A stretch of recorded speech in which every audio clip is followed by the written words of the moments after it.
Thank you all so much for the invitation. It's a really pleasure and honor to be here today with you. I do recognize some of the familiar faces in the audience. And it's warm-hearted, heartwarming, to see you all. I thought I would talk about bladder cancer in the Octogenarians, meaning patients that are 80 years old or older, because this is a population that is becoming more and more common in our bladder cancer clinics. And as you see in my representation, they're usually undertreated. Okay? And we are lucky to live in that time of history because patients are getting older and life expectancy is becoming longer. In fact, I don't know how many of you are familiar with the term super agers. Anyone knows what super agers mean? Yeah, so super agers, patients that are even 100 and more and very functional. And so I'd like to talk about that. So it's very well known that the probability to be diagnosed with bladder cancer is increasing with age. In fact, the median age for diagnosis is more than 70 years. And you can see it here in this bar graph. This is both for males and females, more so in males. We looked several years ago at our referral pattern in the multidisciplinary bladder cancer clinic. So I function through the Jehonathan Cancer Center and the Jehonathan Hospital. We do have a multidisciplinary bladder cancer clinic, and some of you may have passed through there. I cannot really recall. This is a clinic where I'd like to call it a boutique clinic because, unlike many other clinics that you have visited, including mine, they're very busy and sometimes it's follow-up and it's very short. These clinics, we have time to sit really with each patient, and before that, to have a good discussion based on the imaging, the history, etc., pathology, etc. And we are 3 subspecialties. All are dealing with bladder cancer from different perspectives. So it's surgical oncology, usually myself there, radiation oncology, and medical oncology.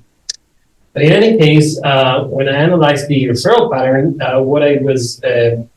what I saw is that, in fact, more than a third of the patients were octogenarian or even more nonogenarian, right?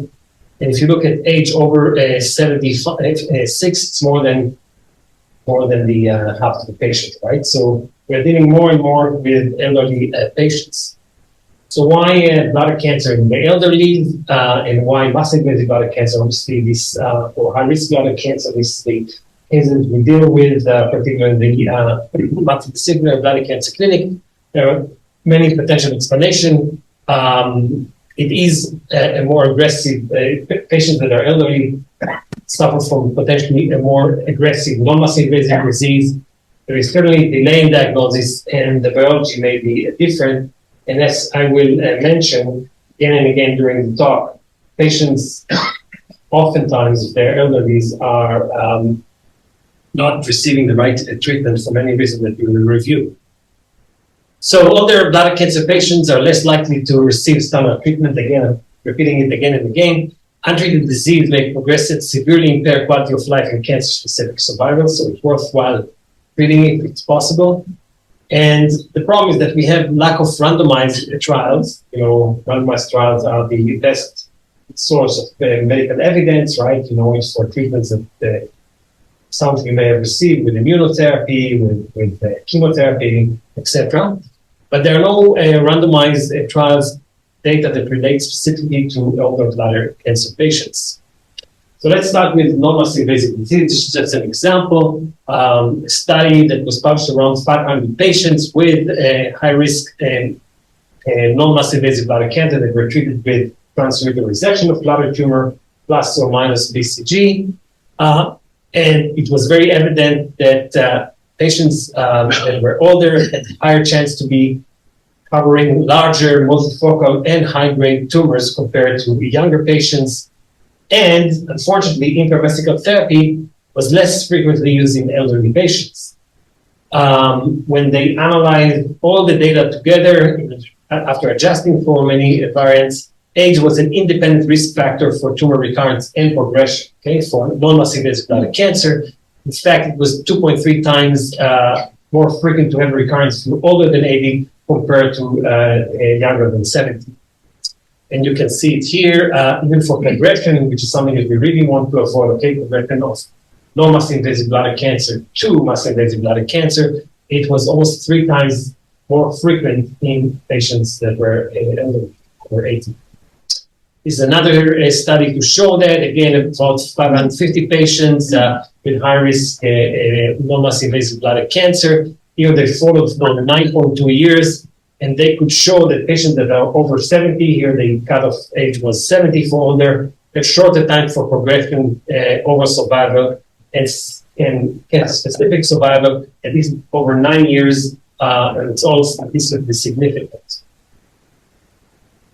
Delayed diagnosis, this is a very troublesome issue. It is well documented in the literature. Here is an American administrative data of almost 30,000 patients. And you can see that the older you get, the more delay in diagnosis of muscle invasive bladder cancer. And I guess a lot of that relates to management by general practitioner or non-bladder cancer clinicians. Grandma has hematuria. She has probably UTI. Sometimes they just stick the stick in. Obviously, if there is a tumor, the tumor will shed red blood cells and white blood cells will be positive. Oftentimes, even no urine culture is taken. So for me, infection means a causative agent, right? Bacteria there, and show me the result of urine culture, which oftentimes you cannot even get. Patients receive antibiotics.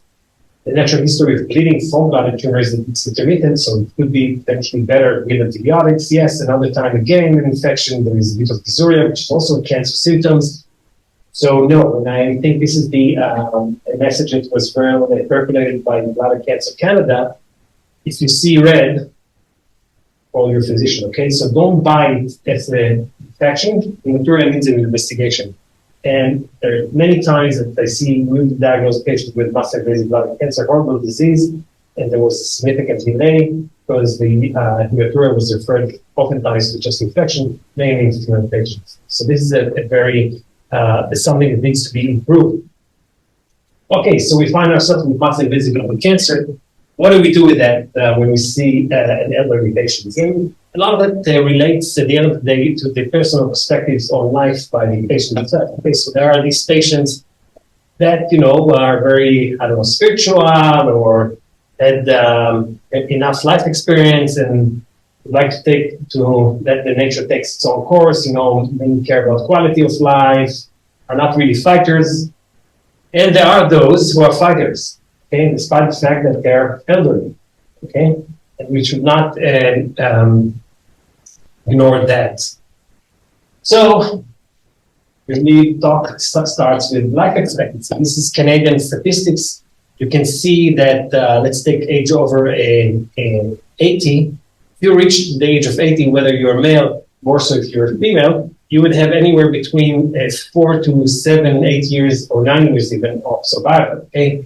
Even if you're 90, if you're a male, it's about 4 years, and if you're a female, it's about 5 years of expected survival, okay? And taking these numbers into perspective because, and we'll see it in a second.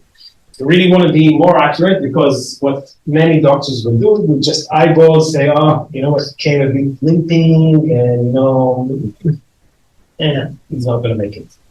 And eyeballing is a very dangerous thing, okay? You should not discriminate patients just for their chronological age from treatment, okay? So if you really want, I mean, this is something that you can use if you want to take the link there. This is kind of a comprehensive prognostic tool for adults over 70. It looks, it was based on about 7,600 patients that are community dwelling US adults.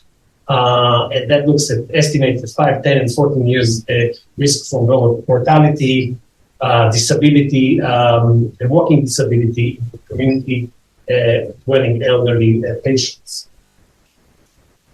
So we talked about the natural history, and this is very important to put into perspectives because left untreated, okay, that's a question we have to get. What happens if I don't do anything, okay? So left untreated, most patients with muscle invasive bladder cancer will suffer significant morbidity and die in recent 2 years. Okay, bleeding, destruction of the kidneys, perforation into other organs, pelvic organs, etc. So usually that's the benchmark. If you have a life expectancy of 2 years, suggest you consider that as for radical cystectomy. This is historical data that I don't think has changed since then.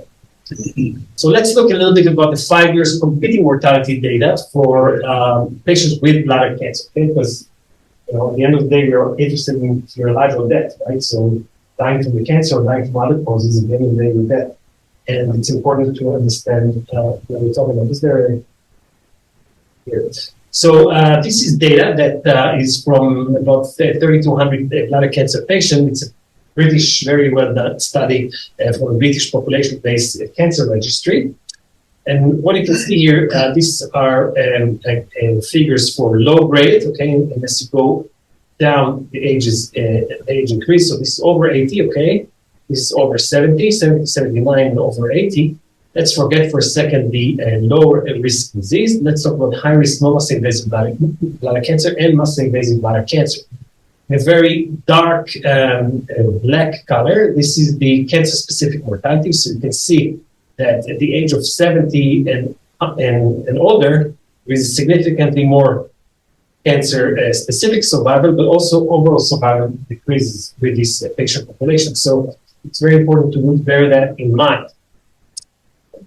Now, we'll get to that again in a second, but when we consider treatment, we have to appreciate that age is associated with progressive restriction of functional reserve. Okay, so patients can be frail, but I don't think we should discriminate patients just for their chronological age.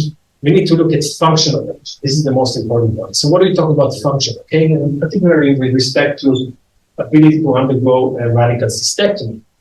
So yes, aging is associated with progressive restriction of functional reserves. Okay, there are two actually terms. One is loss of entropy, meaning an inability to produce energy in excess when you need it. Okay, when there is a stress like a trauma, like the surgical process, and fertility, which is a critical exhaustion of functional reserve. Okay, and you can measure this by looking at the hand grip strength, starting movements, so get up and go tests, reduced walk speed, exhaustion, and all of those, when you look at them and you study them carefully, can predict inability to overcome the physiological stress of radical cystectomy. But as I told you, functional age does not equal to chronological age. Okay. So we have to use specific assessments for elderly patients and not just assume, okay, they're old, they're not going to make it. So what are the components of fitness for radical treatment? So basically it's the physical function, cognition, very important, okay? If you have, or if your dear one has problems with cognition, that can be an issue when you're going a significant surgery, because that can deteriorate. Nutritional status, very important. Comorbidities, physiological status, psychological status. You can't be depressed and expect to undergo the radical cystectomy without any issues. You need to be motivated. You need to smile in the morning after, get out of the bed, strive. Can't be depressed. If you're depressed or you're cognitively impaired, this is the problem. And very important, and I think no one more than the Bladder Cancer Canada and the Brotherhood here will agree that the source of structural support is important to undergo this journey. There are many, there are some, I would say, perioperative assessment tools to assess the ability or functional ability of patients, elderly patients, to undergo the surgery. I like actually this one, which is very easy to administer. Maybe for the gaming here, we can all look into that and which one can calculate this all. Okay. So this is the G8. So there are 8 questions. Okay, very simple questions that are screening tool for your fitness to undergo a surgery. Okay, this is the G8 geriatric screening tool. Okay, food intake in the last 3 months. Okay, was it severely reduced, moderately reduced, or normal? Okay, so if it was normal, you get 2 points, severely 0, and 1 if it's moderate. Weight loss during the last 3 months, weight loss more than 3 kilograms, 0. Doesn't know 1. 2 is weight loss between 1 and 3 kilos, and 3 is no weight loss. Morbidity, if you're bed and chair bound, you get 0, etc., etc. No psychological problems. If you have a severe dementia or depression, you get 0. No psychological, you get 2. Body mass index is very important. Okay, here the leaner you are, the worse it is. Okay, so that would be a test for malnutrition. Taking more than 3 medications, yes or no? Okay, if you don't take more than 3 medications, you get 1 point. This one I like the most. Self-related health status. So I often ask the patients, if you compare yourself to other people in the same age, do you feel older, same, or younger? Those that feel better gets like 2 points, and then there's the age. If you summarize all of that, you get less than 14 points. This could be a problem, mainly it's less than 11. And you will be surprised how many patients are coming. Yes, they're old, but they get a good score on that. Those patients probably are fitter. And indeed, if there is a problem here, we can get a more detailed geriatric assessment. And this simple G8 test actually was linked by several studies to the ability to recover from the surgery. For example, here, this is a study, I won't go much into details, but this looked at the ability of patients to, if that predicts the ability of patients to manage their stomach, okay? Patients with ileal colon. Mind you, 110 patients over screened preoperatively with these G8 questionnaires. They underwent robotic radical cystectomy. Guess what? 43% of the patients were unable to manage the stomach by themselves. Very high number. It's not our study, though. And you can see that the G8 actually could predict the inability to manage the stomach. There are options to optimize better patients for radical cystectomy. This includes some prevention with nutrition, correcting the preoperative anemia, and some fitness tests. I admit that we don't have these resources much at anywhere essentially. We do treat with iron or whatever. This is something Bladder Cancer Canada might want to invest in. So, after saying all of that, I would like to toast that aggressive treatment for bladder cancer is associated with improved overall survival among patients 80 years old or older, okay? This is a very large study, again, looking at almost 14,000 patients that were diagnosed with bladder cancer. 1/4 of them were octogenarian, and you could see that many of them, about 800 received radical cystectomy, about 3,000 had bladder preservation, so they had to include the RT. They did exclude patients when they didn't have data on stage, grade, primary treatment, and all cases with non-muscle invasive bladder cancer. So this one from, what was that? From 13,000, they went down to about 11,000. The bottom line is that if you fit for surgery and you got the surgery, your overall survival was significantly better than bladder sparing with radiation therapy. Same for a cancer-specific survival. This is just to show you this is not the only study. It's a very busy table. I don't expect you to learn it by heart, but you can see all these studies marked here in gray shows that there is a statistically significant more less overall survival after surgery, as well as cancer-specific survival. This is with the two where with surgery. It also holds true for treatment with radiation. Okay, so elderly patients treated with radiation has less overall survival than younger patients. Albeit though that, and we get to that, the morbidity after the surgery was not different. Okay.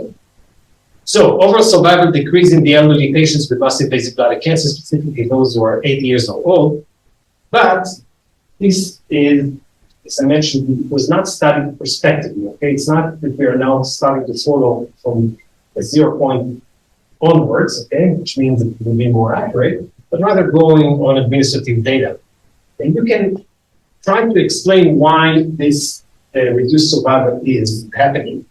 So first of all, life expectancy is shorter. Okay, so if you're 60, you have 20 years life expectancy. Doesn't mean that you get to 80, but if you're 80, you have 9 years or so when I say that.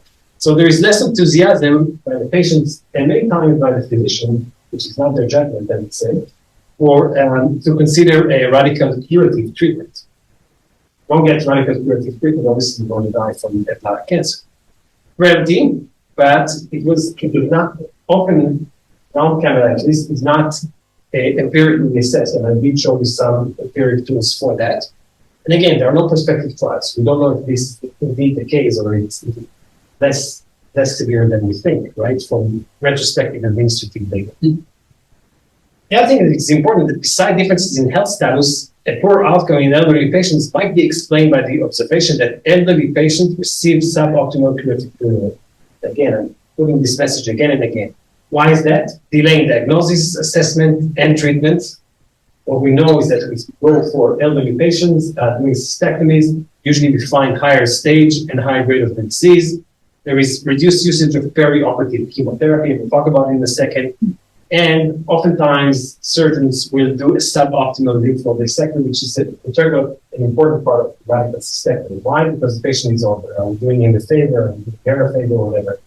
Completely bullshit. Okay, and you can see it here. Okay, so octogenarians undergoing radical cystectomy in higher pathological stage, they are less likely to be treated with neoadjuvant or adjuvant chemotherapy. Why is that? Oftentimes this relates to the kidney function. Many of you who received the chemotherapy for bladder cancer, I'm talking about systemic chemotherapy, either neoadjuvant therapy or adjuvant therapy, or even systemic therapy in case of metastatic disease, knows that the drug of choice is cisplatin-based. Cisplatin needs kidney function, good kidney function to be eliminated, and hence, if the ferritin clearance is less than 60 ml per minute, usually we have a problem. Some will have corners and we do it less than 50. But in any case, you can see here this is a nice distribution of the ability to have a ferritin clearance over 60, which is the threshold for cisplatin-based chemotherapy. And you can see that almost 60% of the patients that are older than 80 do not have it. Again, same thing for standard lethal dissection, and it's very, very important. Okay, so if octogenarians have indeed the PN0, namely their loads are negative, they're doubled median, they doubled their median cancer-specific survival, and this is significant. I'll jump here. So because I did mention that radical cystectomy for muscle-invasive bladder cancer in the octogenarians is associated with the highest survival rate as compared to other treatment modalities. And we know it's important because the pathological stage is typically more advanced in elderly patients for the reason that we mentioned. But the main question, obviously, is it safe? So this is a series that is well known in the literature. This comes from Memorial Sloan Kettering Cancer Center in New York. So a good hospital that this is reviewing 1,100 cases of theirs. And you can see that there was no significant rate of minor or major complication in the elderly patients, even after they adjust for the baseline characteristics. However, the overall 90 days mortality rate was significantly higher. So in their case, about 6.8% compared to 2.2%. Okay? So one needs to take into consideration that the 90 day, meaning 3 months, post-surgery, there could be higher mortality rates. And this is reflected by those busy graphs. Again, recovery, okay? And I'm talking about these studies, okay? So I think now things are better because we have other modalities or way to monitor patients, etc. But we'll talk about the ones on the question time. Recovery mean hospital stay after radical cystectomy in patient over 70 was recorded between 11 and 28 days. This historical series is 66% of the octogenarians were readmitted within 6 months after radical cystectomy, okay, for medical or surgical complication. But you have to recall that patients that are don't undergo the surgery and don't treat adequately also are admitted for hematuria, for infection, for sepsis, etc., etc. So things has to be balanced. Morbidity and complications. Most studies report that radical cystectomy is safe in octogenarians. Overall mortality rate is 4%, but one needs to adjust for 90-day mortality. So probably you look at the old series, 6.6%. You'll ask me the question, I can potentially explain to you why I think it's actually lower than that, and it's in our place. But all series are retrospective and highly done highly on selected patient population. I think this is a very important slide, particularly to support the group here. So behind the risk assessment, obviously, we have to balance the discussion, specify the benefit of the surgery in terms of oncological outcome. Again, it's the best overall survival, cancer-specific survival, but discuss the effect on quality of life. And this is very important because this is a very important second point, right? Is there an effective caregiver, okay? Because an effective caregiver for a patient that undergoes radical cystectomy, any age in general, but specifically an elderly patient, can prevent the transformation of disability into handicap, okay? Yes, you can have a component that's a disability. But if you cannot manage it, you're alone, that's a handicap. Like it's over to that. Okay, so you don't want to have a radical cystectomy. What are the alternative options? I'll just go very, very shortly on that because I think my time is running. TURBT only, bladder sparing, steroid radiation therapy, or just a version of the urine. TURBT only, this is not the standard of care, but I thought it just would be interesting to some of you guys. There were two studies, that retrospective study that highly quoted. One is by Eduardo Sosona from Spain, the other one by Harry Hare from Memorial Sloan Kettering, where they took patients who had a very or relatively small muscle invasive tumor. They could do resection and then a re-resection. They didn't take tumors that were T3, i.e. outside of the bladder, just muscle invasive disease. They didn't take tumors that are more than 3 centimeters, no tumor with hydronephrosis, no cases with difficult adenopathy, and they excluded all patients with CIS. So it's a selected patient population, but they could show that in 15 years follow-up, they have a very reasonable survival. Okay, so this is a kind of a potential solution for those who are unfit for radical cystectomy or for other treatments and have this very restrictive tumor characteristics. Same for partial cystectomy. Bladder sparing, we often offer that in the monthly severe bladder cancer clinic. You have to have specific disease characteristics. In the very select population, the 5-year survival is about 60%, but about 30 to 40% will lose their bladder, either because they need some cystectomy because the radiations failed, or because of side effects. And the eligibility, we have to understand that high proportions of the patients are locally advanced. Okay, so if you had nodes involved with the prostate or involved with the vagina, or various histology like micropapillary, like sarcomatoid, or whatever is not there for you. Radiation does have side effects, and salvage radical cystectomy is that fails, which fails about 25 to 30%, is problematic. Oftentimes you can end up with a colostomy because there was some significant scarring between the rectum and the bladder and the prostate, etc. I think I'll spare that, and I'll just jump to some of the conclusions. So in principles, okay, death caused by untreated cancer is much more common than death related to intercurrent medical disease. And the quality of life during survival time is strongly affected, okay? So it's not that if I won't do anything, nature will take its course. Of course, it's not nice. Take-home messages. Muscle-invasive bladder cancer is common in octogenarians. Special attention should be paid for early detection. Okay? Recurrence and progression of non-muscle-invasive bladder cancer are more common in octogenarians. Compared to other treatments, radical cystectomy results in the best oncological outcome in octogenarians with muscle-invasive bladder cancer. Now, a word of caution here. Okay, again, this is a retrospective analysis. We don't have prospective trials, right? So there could be a selection bias, right? The more fit patient are going for surgery anyway, but that's at least what is reflected by the studies that I reviewed with you.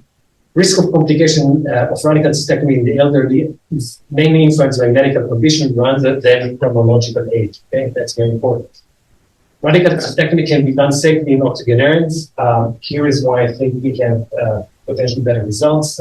This is because of the old perioperative things. It's not just the experience of the surgeon, how many he does or whatever.